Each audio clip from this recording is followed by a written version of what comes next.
O Senhor falou comigo, eu montei essa mensagem e essa música foi uma das partes principais que eu chorei muito montando essa mensagem. E eu quero falar hoje sobre adoração e sacrifício. Não adoração ao que é digno de ser adorado e nem ao sacrifício de Jesus Cristo, mas a adoração do adorador e o sacrifício dele. Porque a adoração ela é a essência da vida cristã. E a gente cresceu achando, quem é de igreja há muito tempo, a gente leva uma concepção muito antiga de que adoração é música, que adoração é a arte, é a dança. Mas a adoração é algo de dentro da gente. E que ela queima por algo. E esse algo é Deus. João capítulo 4, versículo 23. E vocês vão entender por que eu falei da música. João 4, 23. Só me recompor.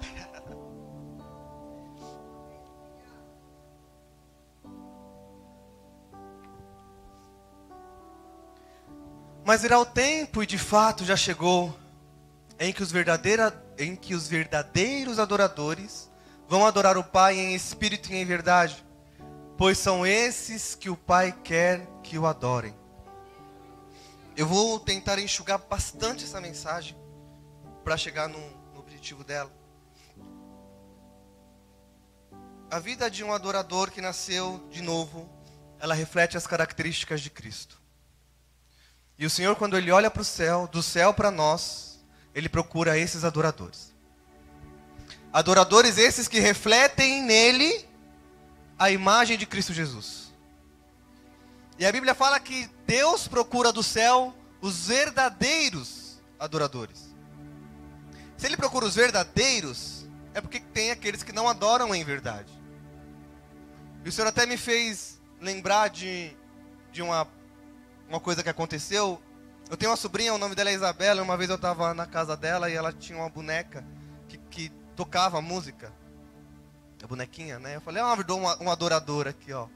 Beleza. Passou-se um tempo, depois eu voltei na casa da minha sobrinha. Essa mesma boneca, ela estava com a cabeça quebrada. Criança, né? E não tinha nada dentro. Era oco. E isso foi muito forte no meu coração. Adoradores de plástico, sabe? Adoradores que por fora são muito bonitos. Bonitinha a boneca. Cantava, né? Tinha uns instrumentozinhos assim.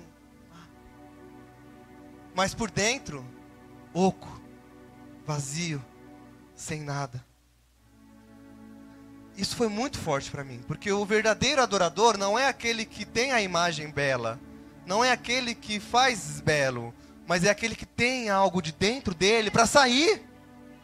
Porque se o Senhor olhar do céu para nós e procurar a nossa verdadeira adoração de dentro, o que Ele vai encontrar? E nós seremos selecionados como verdadeiros adoradores ou como espectadores, pessoas que vêm ao culto. O Senhor procura verdadeiros adoradores.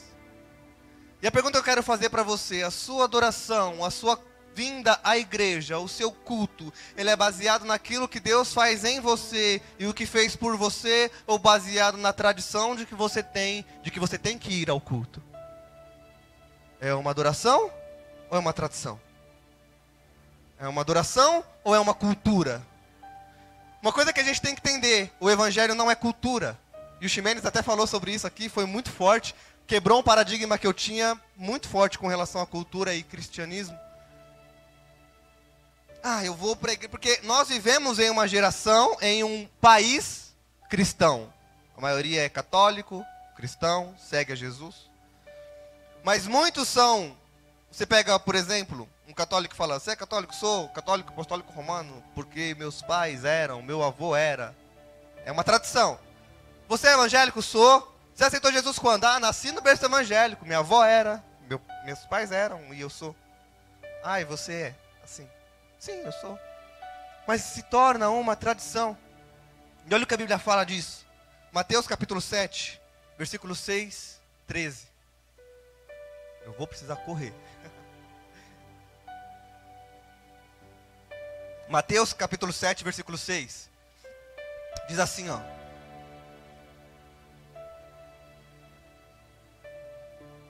Passa pro Marcos, perdão.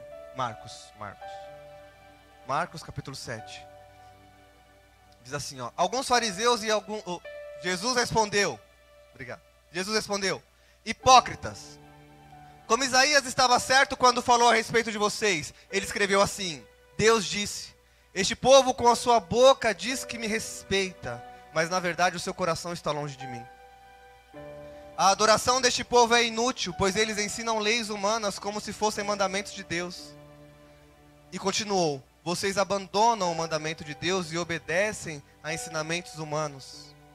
E Jesus terminou dizendo, vocês arranjam sempre um jeito de pôr de lado o mandamento de Deus para seguir os seus próprios ensinamentos. Isso foi um tapa na minha cara. Ele está falando a respeito dos fariseus, e os fariseus eles eram isso, totalmente tradicionalistas. E mataram Jesus por causa da tradição. Mataram Jesus por causa da cultura. Mataram Jesus por causa daquilo que eles entenderam. Se a gente for ler até o versículo 13, que eu não vou ler para poder não estender. Aqui Jesus combate o culto provindo de lábios. Aqui no versículo 6, Jesus combate um coração distante de Deus. No versículo 7, ele combate um culto vão. Põe no versículo 7, por favor. A adoração deste povo é inútil. Em outras versões fala, é uma adoração vã. Jesus combate o abandono dos mandamentos, a rejeição dos mandamentos e a invalidação da palavra de Deus. Porque a palavra do Senhor ela é muito clara. Quando você tem a verdadeira adoração dentro de você, você coloca em primeiro lugar Cristo. Você coloca em primeiro lugar Deus. E a adoração a Deus é um estilo de vida totalmente exclusivo ao Senhor, onde você se anula totalmente. Se anula totalmente. Não existe mais eu em adoração. Eu coloco um D na frente, um S atrás, não tem mais eu, tem Deus. E o diabo ele sempre vai tentar fazer com que aquilo que é seu para Deus se torne seu para você mesmo. Ele tentou isso com Adão, ele tentou isso com Jesus.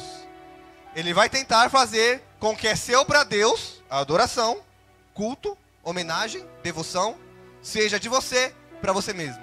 E aí a gente começa a fazer tudo para nós. O meu trabalho é para mim, o meu tempo é para mim, o meu amor é para mim, as decisões são minhas e as vontades são minhas porque eu adoro a mim. Ele tentou fazer isso com Adão em Gênesis, capítulo 3, versículo 5, Deus fala assim. Deus sabe que no dia... NVI, tá? Versículo Gênesis 3, capítulo 5. Gênesis 3, 5. Deus disse isso... Aqui é Satanás falando para Adão. Para Eva, perdão. Deus sabe que no dia que deles comerem do fruto, seus olhos se abrirão e vocês serão como Deus, conhecedores do bem e do mal. O que atraiu Eva... não foi a fruta, não foi o fruto. Foi poder ser como Deus. O que atraiu Eva a virar as costas para Deus foi ela poder saber que a partir dali ela poderia andar com as próprias pernas. Que a partir dali ela poderia tomar todas as próprias decisões. E o que desagradou a Deus não foi nem tal, foi a desobediência, claro, mas eu acredito que o que chateou muito Deus foi essa vontade humana de querer fazer tudo para si só. Porque o objetivo de Deus criar o homem foi para adorar a Deus. E a adoração ao Senhor nos traz a alegria. A alegria do Senhor é a nossa força. Ou seja, fazer o Senhor alegre me faz forte. Fazer aquilo que alegra o coração de Deus me fortalece. A alegria do Senhor é a nossa força. Então o Senhor ele criou o homem para que nós adorássemos a Ele. E nós sentíssemos alegria na adoração e nos tornássemos fortes. E aí ele tentou a mesma coisa com Jesus Cristo. Mateus capítulo 4, versículo 9. Mateus 4, 9 diz assim. Aqui é o mesmo Satanás, usando a mesma estratégia. E agora é com Jesus. Tudo isso te darei, se prostrados me adorares. Jesus responde, afasta-te de mim, Satanás. Somente ao Senhor adorarás, e somente a Ele prestas culto. A proposta de Satanás é, você vai ser dono de tudo. Eles vão te adorar. Mas Jesus rebate: peraí, a adoração não é minha. Somente ao Senhor adorarás, e a Ele prestarás culto. A adoração, ela é um holocausto total a Deus. Um dos maiores gestos de adoração que a Bíblia diz: não tem música, não tem dança, não tem arte, não tem louvor, não tem esse fundo lindo que o Biel está fazendo. Obrigado, Biel. Não tem. O maior ato de adoração que a Bíblia nos fala é uma entrega. Quando Abraão foi entregar o seu filho, ali era uma adoração, era um holocausto. E Abraão fala assim, ele tinha muita convicção em Deus, ele fala: nós adoraremos e voltaremos. Ele não falou: nós iremos para o culto das 7 e depois voltaremos. Nós iremos cantar, nós iremos orar, nós iremos... Ele falou assim: nós vamos entregar. A maior adoração é a entrega. Gênesis capítulo 22, 2. Abraão tinha 100 anos, o Senhor pediu o seu único filho em holocausto. Eu vou explicar o que é holocausto, olha só. Gênesis 22, 2. Então disse Deus: toma seu filho, seu único filho Isaque, a quem você ama, e vá para a região de Moriá, sacrifique-o ali como holocausto, num dos montes que lhe indicarei. Sabe qual é a diferença de um sacrifício comum e de um holocausto? Existiam sacrifícios em que parte do cordeiro era retirado para servir aqueles que trabalhavam no templo. Isso era um sacrifício. Um pedido de perdão. Quando Deus fala assim: eu quero um holocausto, Deus está falando assim: eu não quero que sobre nada. Eu quero que você queime tudo o que tiver no altar. Isso é holocausto. Deus estava falando para Abraão: eu quero que você pegue seu filho, e eu não quero que sobre nada dele. Eu quero que você queime tudo. O Senhor não permitiu que o filho dele fosse queimado. Para quem não conhece a história, senão vai sair daqui assustado. Uau, Deus mandou o cara matar o filho dele. O Senhor trouxe a providência. O filho de Abraão não foi morto. Mas o Senhor está falando para nós agora: você quer me adorar? Eu quero um holocausto, queime tudo. E é aí que começa a pegar a nossa pele. Porque nós não queremos trazer holocaustos. Nós queremos vir adorar. Mas a adoração que nos traga benefício. O Isaac falou esses dias sobre a adoração consumista. Isso me marcou muito, eu não esqueci, já usei isso aqui no altar umas 3 vezes. Que a gente está num mundo em que as pessoas só consomem. A gente gasta tudo em consumismo, consumismo, consumismo. E quando a gente vem para o culto, o que a gente quer é consumir, é receber, é ganhar, é ser beneficiado. Sendo que adoração e culto é entrega.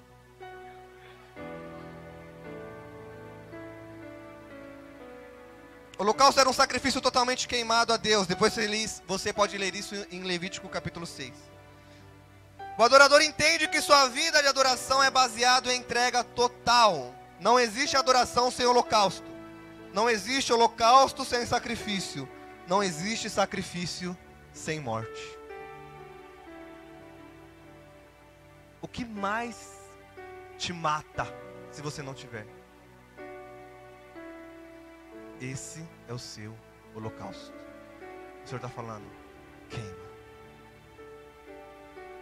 Porque geralmente os nossos apegos são aquilo que não nos deixa nos aproximar de Deus. Quer ver um exemplo? Eu sou rodeado de amigos. Os meus amigos me afastam de Deus. O Senhor está falando para você: queime seus amigos. Eu amo muito meu filho, eu não posso deixar, eu ocupo demais meu tempo, eu não vou para a igreja por causa do meu filho. Lógico, um pai responsável acompanha o filho, gente, pelo amor de Deus. Não vai largar seu filho dentro de casa, sem comer, sem beber e vai embora, não. Mas o Senhor está falando para você: o seu coração é meu, não do seu filho. Queime seu filho. Eu não tenho tempo para buscar ao Senhor, o meu trabalho me consome demais. O seu apego está aí. Queime o seu trabalho. Qual é o nível de adoração e sacrifício que nós estamos dispostos a dar. E isso acabou comigo. E aí toda vez que eu canto essa música eu choro. Porque é o Senhor me lembrando dessa passagem. É lembrando do que Ele falou para mim. Ele falou para mim: Elias, eu quero os seus holocaustos. Eu quero que você queime as coisas que você se apega. Gálatas capítulo 2, versículo 20. É um versículo que a gente sabe de cor. Diz assim: fui crucificado com Cristo, assim já não sou eu quem vive, mas Cristo vive em mim. A vida que agora vivo no corpo, vivo-a pela fé no Filho de Deus, que me amou e se entregou a mim. Mas antes de falar sobre esse versículo, eu quero voltar um pouco sobre queimar. Que foi o motivo de eu pedir para Quedar cantar esse louvor, e eu ia pular aqui por causa do tempo, mas eu preciso falar isso. Eliseu foi chamado, e um adorador, ele não nega o seu chamado. Quem aqui é adorador? Glória a Deus. Vocês estão entendendo a mensagem? Glória a Deus. Se alguém não entender, fala assim: ó, Elias, eu não entendi aquela parte, volta. O adorador, ele entende que o seu propósito é maior do que todas as coisas. Eliseu, ele foi chamado para ser um profeta. E adorador não é aquele que canta música. Adorador é o profeta, é o intercessor, é o músico. O adorador é o que limpa. 1 Reis capítulo 19, versículo 20. Se você não entendia a letra dessa música, você vai entender um pouco agora. Eliseu foi chamado. Sabe o que Eliseu fez? Deixou os bois e correu atrás de Elias. Deixe-me dar um beijo de despedida em meu pai e minha mãe, disse, e então irei contigo. Elias respondeu: vá e volte, pelo que fiz. Respondeu Elias: pelo que fiz. E Eliseu voltou, apanhou a sua parelha de bois e os matou, porque ele estava trabalhando quando ele foi chamado. Queimou o equipamento de arar para cozinhar a carne e deu ao povo, e eles comeram. Depois partiu com Elias e se tornou seu auxiliar. Eu fui chamado. Tchau, pai. Tchau, mãe. Tchau, bois. Eu vou queimar você, porque eu não volto nunca mais. Eu queimo porque eu não vou mais voltar. A Bíblia nunca mais relatou a volta de Eliseu à sua casa. Eliseu nunca mais viu seu pai. Eliseu nunca mais viu sua mãe. Mas ele cumpriu um propósito de adoração. Sabe por que os discípulos afundou o barco no cais? Para não voltar. E é por isso que eles falam para Jesus: para onde eu irei, Jesus? Se eu não tenho para onde voltar? Eu não tenho mais barco. Eliseu fala para Deus: eu não tenho mais pai, mais mãe, eu saí da minha casa. Eu não tenho mais trabalho, eu queimei meus bois. A gente se achega para Deus e sabe o que a gente faz? Eu vou deixar isso daqui pronto, porque se não der certo eu volto. Deus está falando para a gente: queima. Queima. As coisas velhas se passaram, eis que tudo se fez novo. A sua vida de Deus e com Deus e de ministério não irá fluir enquanto você olhar para o que ficou para trás com apego. O adorador, ele é OLX, desapega. Não existe nenhuma possibilidade de ser um adorador se não amar profundamente ao Senhor acima de todas as coisas. Estão entendendo? Eu tenho mais uma coisa para falar. Posso continuar? 5 minutos? Quem me dá 5 minutos? 5, 10, 15, 20, 25, 30. Se Cristo vive em mim, a minha vida de adoração é transformadora. 1 João capítulo 2, versículo 6 diz: aquele que diz que está nele deve andar como ele andou. Jesus andava em obediência, amor, e transformava o ambiente que ele estava. Jesus era obediente, o adorador é obediente. Jesus andava em amor, o adorador ama. O adorador, ele transborda amor para com Deus e para com as pessoas. Aquele que diz que ama o seu, que a Deus, aquele que diz que ama a Deus, mas não ama o seu irmão, o amor do Pai não está nele. Aquele que anda como Jesus andou, leva transformação E foi muito revelador aqui o que Deus falou através da vida do Ed, porque o Ed falou exatamente, Ed, o que eu ia falar. E eu ia usar o exemplo de Suzano. Porque Jesus, onde ele andava, ele levava transformação. Se tivesse adoradores ali, levaria transformação para aquela escola, para aquela pessoa. E aquela pessoa talvez não faria o que fez. Porque Jesus transforma. Se Cristo habita em mim, eu transformo. E o questionamento foi: aonde estava Deus em Suzano? O Senhor habita em... Fala comigo: o Senhor habita em mim. Então Deus está comigo? Então a pergunta não é onde está Deus, né, Isaac?